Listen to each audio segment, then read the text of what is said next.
Now, we all know that Europeans categorized people with rich brown skin living on the continent of Africa as black. Now, get this. They also slapped that same label on some of the inhabitants on the Asian land. And of course, this took place during the age of exploration, where you had countries like Spain and Portugal who went about discovering various parts of the world to conquer, convert, and to categorize. And so during this categorization process, there was a period where some groups in Asia were coded as white, black, and eventually yellow. And we're going to talk a little bit about each of these, and more specifically how they eventually lost their white status, right? And so to do that, we're going to read from this book right here. It's called Becoming Yellow, A Short History of Racial Thinking by Dr. Mickell Keevak, who was a historian and a PhD from Yale University in Renaissance Studies. And so let's go in here. We're on page 23, and this is what it says.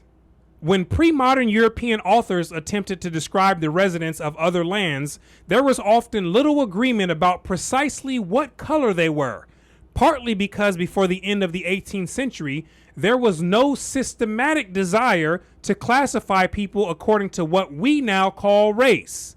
Prior to the conquering Europeans, most of the society did not think in terms of skin color first. There were some mentions of skin color, but it was rare, and much less value was placed on it than what's placed on it in Western thought, right? And so in the ancient world, aspects of culture like religion and customs, that's what mattered much more. Let's continue. Western thinking had long differentiated between the peoples of the known world in a variety of ways, including often vague notions about skin tone. But markers such as religion, language, clothing, and social customs were seen as far more important and meaningful than the relative lightness or richness of the inhabitants, which in any case was usually attributed to some combination of climate, gender, and social rank. Watch this. Human blackness was a conceptual marker of differences that from an early date could be associated with dirt or evil. Now let's stop right here. Did you hear that? How many scholars do we have to bring out before we fully comprehend the point about what this stuff is about?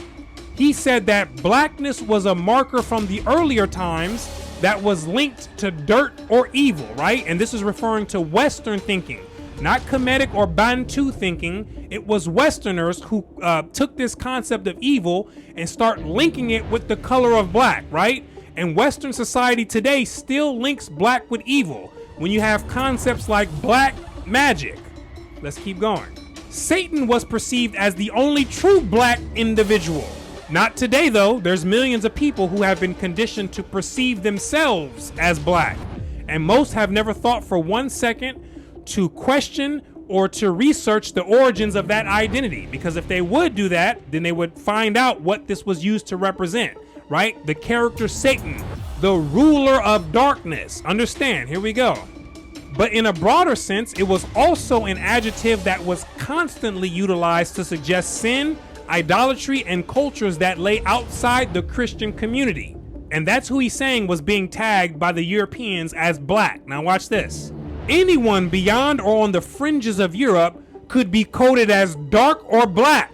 Now look at what the good doctor is revealing, that these words dark or black were used as codes. Now what's the purpose of a code? In this context, it simplifies and symbolizes a message using language.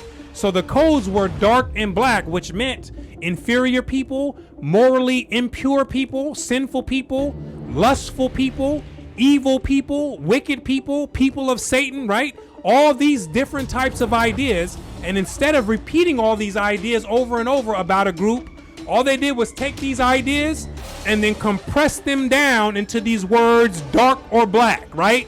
Those are the codes, right? And these are the pits that the Europeans were digging. And these are the ones that you have to climb out of.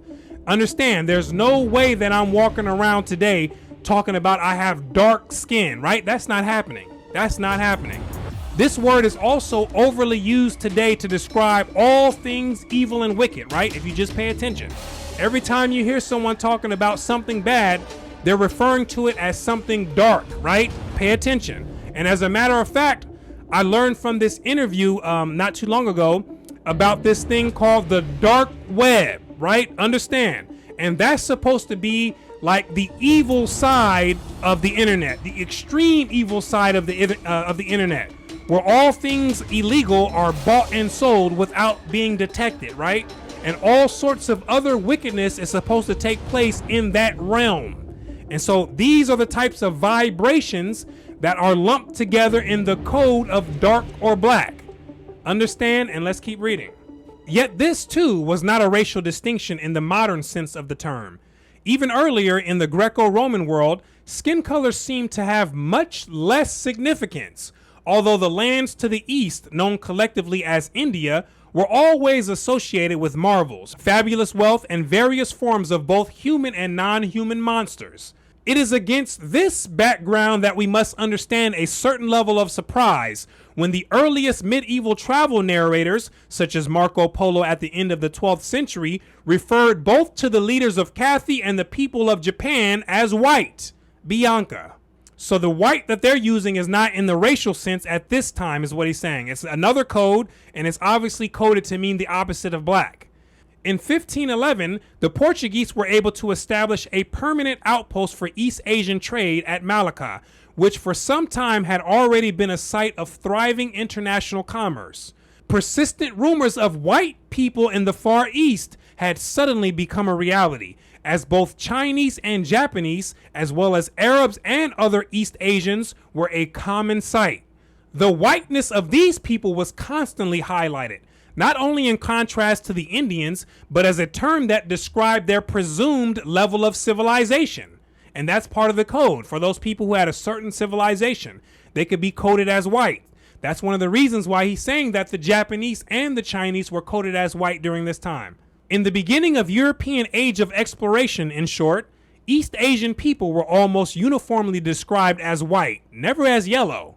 The surviving literature is full of references to the whiteness of both Chinese and Japanese natives, as merchants and later missionaries were able to penetrate into the mysterious lands of the marvelous East. A few examples should suffice. One of the very first accounts was by Tomé Pires, a Portuguese apothecary who stayed in Malacca between 1512 and 1515, and who compiled a long report known as the Summa Oriental, addressed to King Manuel I. Like all such information, his notes were a closely guarded secret, since the Portuguese hoped to retain a monopoly on the enormously profitable trade to the region. A part of the text was published also by Ramusio when that monopoly was no longer secure, including information that the Chinese were white like us, bianchi sicomi siamo noi, the greater part of them dressing in cotton cloth and silk. The full text compared them to Germans, something of a cliche in this period, and the women, who were also described as being of our whiteness, danosa alvura, looked like Spanish ladies. A contemporaneous report by Duarte Barbosa, a Portuguese official in India for many years, was also published in abridged form by Ramusio. Here, too, the people of China were fair-skinned, great merchants, white men, and well-made. Their women are very beautiful, but both the men and women have small eyes, and the men's beard contained only 3 or 4 hairs and no more. Once again, the appearance of the people was measured according to thoroughly European standards. They were praised for wearing shoes and stockings and were compared to Germans, this time in terms of their language, as if it were an equally outlandish tongue to Iberian ears. Another unpublished description by Giovanni de Impoli in 1514 agreed that the Chinese were white men, dressed after our fashion like Germans, with French boots and shoes. The earliest reports of the Japanese took much of the same form, although at first information was available about Ryukyu Islanders only. Peters had noted that they were white men, well dressed, but they were also said to be even better than the Chinese, more dignified.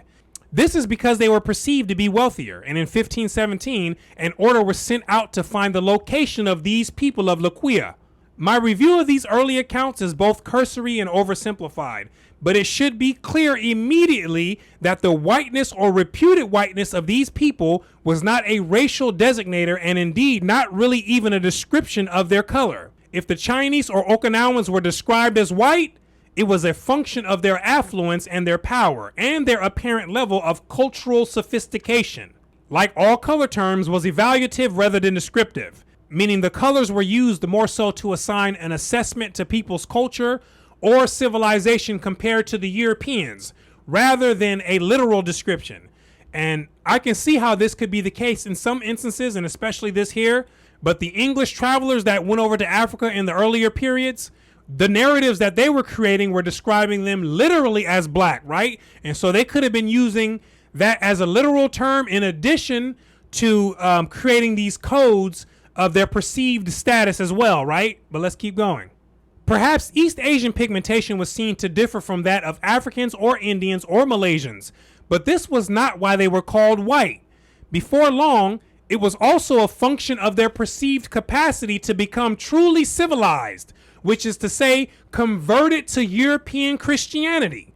It is partly for this reason that the Japanese started out much whiter than their Chinese neighbors, since by the end of the 16th century, hundreds of thousands of people had already been converted.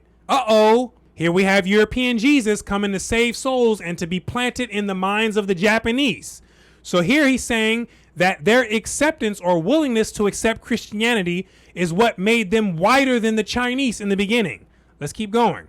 The published version of the first European visit to Japanese territory in 1543, when a group of Portuguese had landed by mistake on the island of Tanegashima, noted that the boats sent out to meet them contained men whiter than the Chinese, with small eyes and short beards. Other earlier reports, such as the Portuguese captain Jorge Alvarez in 1547, agreed that these were a white people, gente branca, and the same phrase was used much more famously in the 1552 letter to Europe of St. Francis Xavier, the pioneer missionary who had arrived in 1549. Henceforth, Japanese whiteness would be constantly reiterated in the missionary literature, but this, too, was always connected to the potential Christianity of the people.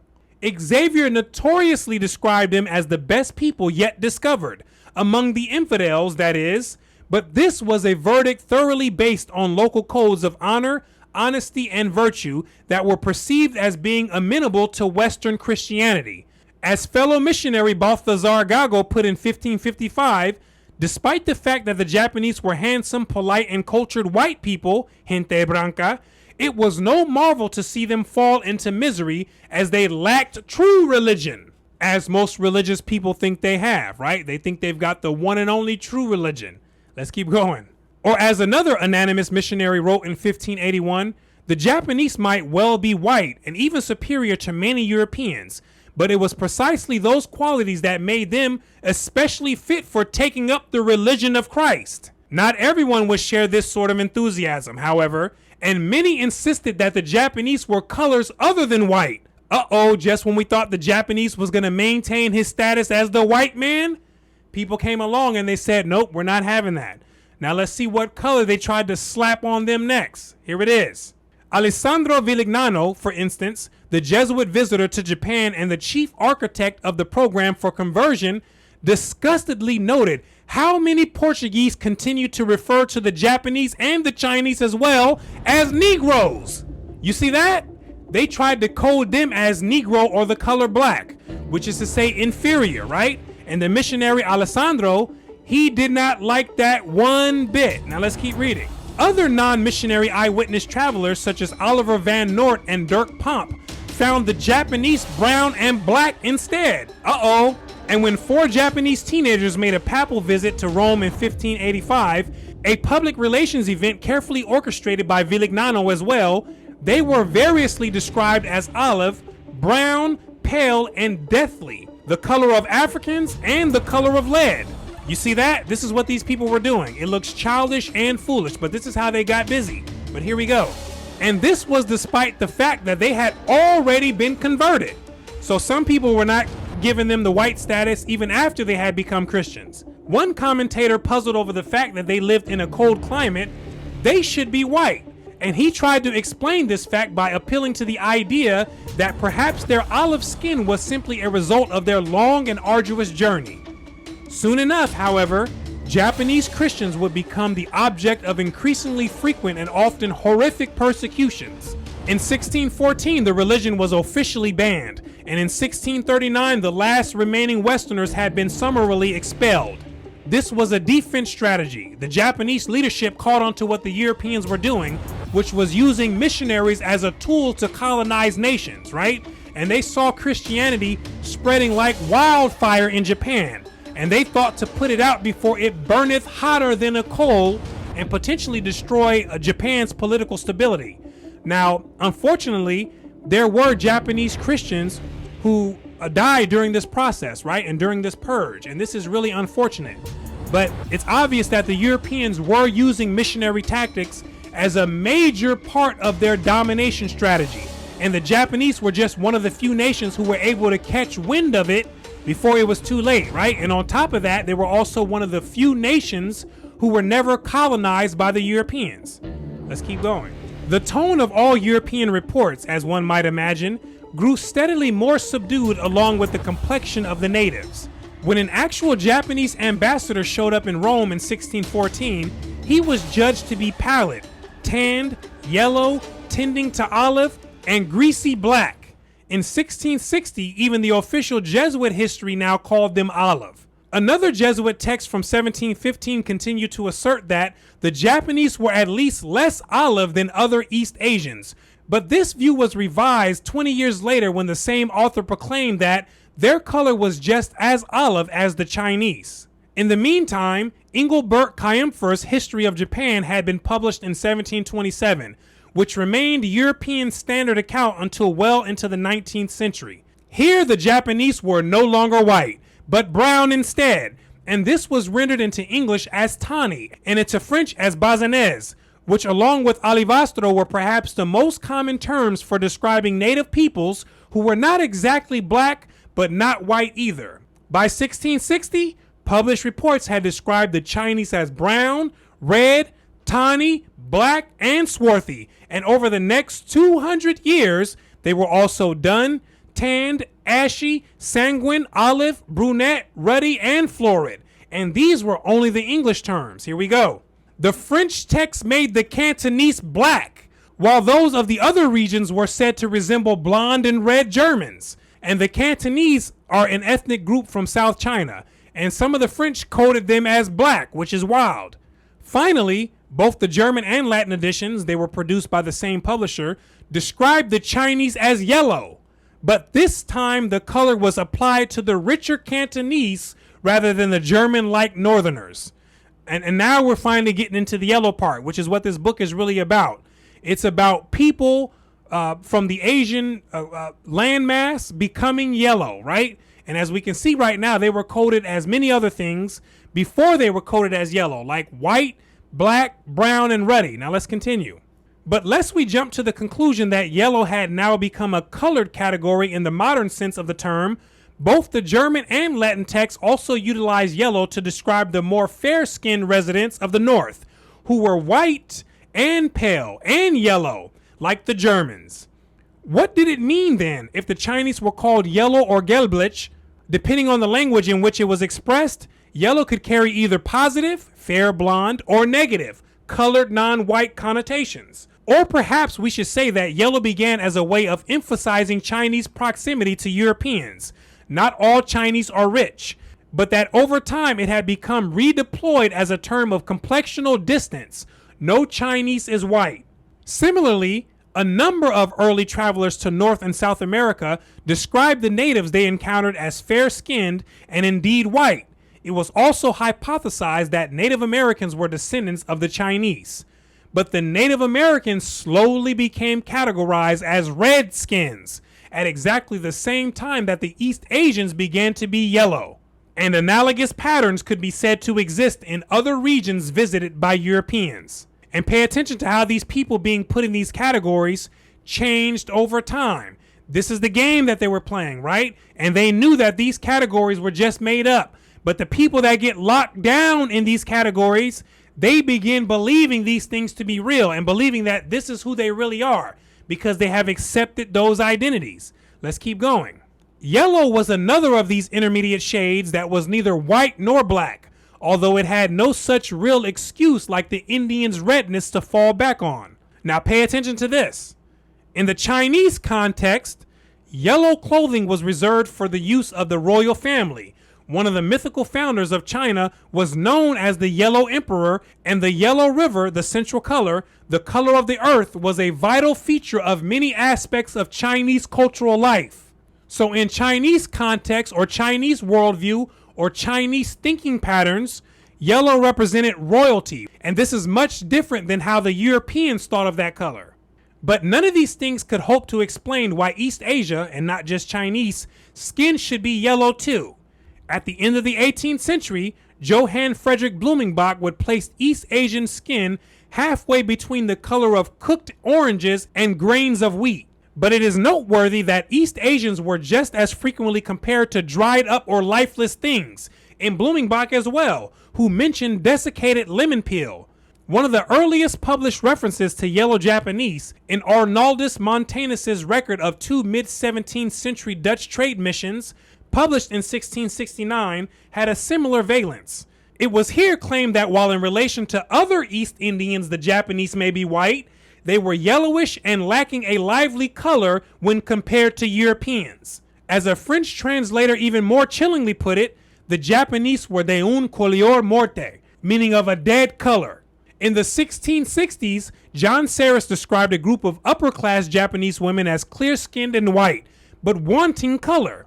Francis Bacon remarked that the Chinese were of an ill complexion, being olivaster. And in 1741, a German Jesuit missionary wrote that even though the Chinese nobility might indeed appear white, it was a whiteness that was more of a deathly pallor. For Carl Linnaeus, finally, who will play a key role in the newly developing fields of natural sciences analyzed in the next chapter, the term Luritis, sallow wan ghastly, the color he eventually chose to classify Homo asiaticus, was more of a sickly yellow than a golden one. In both botany and medicine, his real areas of expertise, it was the color of disease, and this was almost certainly linked to an 18th century xenophobia that saw the Chinese no longer as white, civilized, morally superior, and capable of Christian conversion, but instead as pale yellow, despotic, stagnant, and forever mired in pagan superstition. Yellow could undoubtedly carry such negative connotations from the beginning, but it is a historical mistake to claim that in the early modern period the term appeared with any consistency or consensus, or that its appearance could somehow explain a fully racialized example like the late 19th century phrase, the yellow peril. In 1770, a Chinese visitor to London was described as having a complexion different from any Easterner I ever saw, with more yellow than it than Negroes or Moors, but a competing account in the Gentleman's Magazine said he was of a copperish color. Another interesting example appeared in the exchange of letters in 1785 between George Washington and his former aide-de-camp, Tench Tilghman. Whenever describing a small group of Chinese sailors working on a cargo ship, Tilghman noted that they are exactly like the Indians of North America in color, feature, hair, and every external mark. Before your letter was received, Washington replied, I had conceived an idea that the Chinese, though droll in shape and appearance, were yet white. No, said Tilghman, still repeating Mendoza after 200 years, the Chinese of the northern province are fairer than those of the south, but none of them are of the European complexion. Ultimately, in the case of Chinese people, beneath the confusion about which term seemed to describe their complexion best, yellow, tawny, brown, black, red, copper, or rich green, they were not white, or at least not white any longer. And it would not be long before the Japanese too lost their whiteness and became just as yellow or olive as their neighbors in China. And there we go, a preview on how some groups from Asia were classified under these various colors. We saw them lumped into the black category for inferiority, the white category to represent high levels of civilization and the potential to be Christianized, and then we eventually saw them lose that white status and then plunge into the yellow category, right? And we see that these European conquerors have been playing these color games for some time, and with many different people. And the wise person should be able to see these examples throughout history and then make an exit from continuing to play that game, especially if you're someone who's on the losing end of this game, right? Which many people are. There's a lot of people who are on the losing end of it. And so I want you to think about what we just went over. Let the information sink down into the depths of your unconscious mind so a deeper understanding could rise and emerge. And so hopefully this video has been helpful. I want to thank you for watching all the way into the end. My name is Brooklyn St. Michael, and I'll see you in the free world.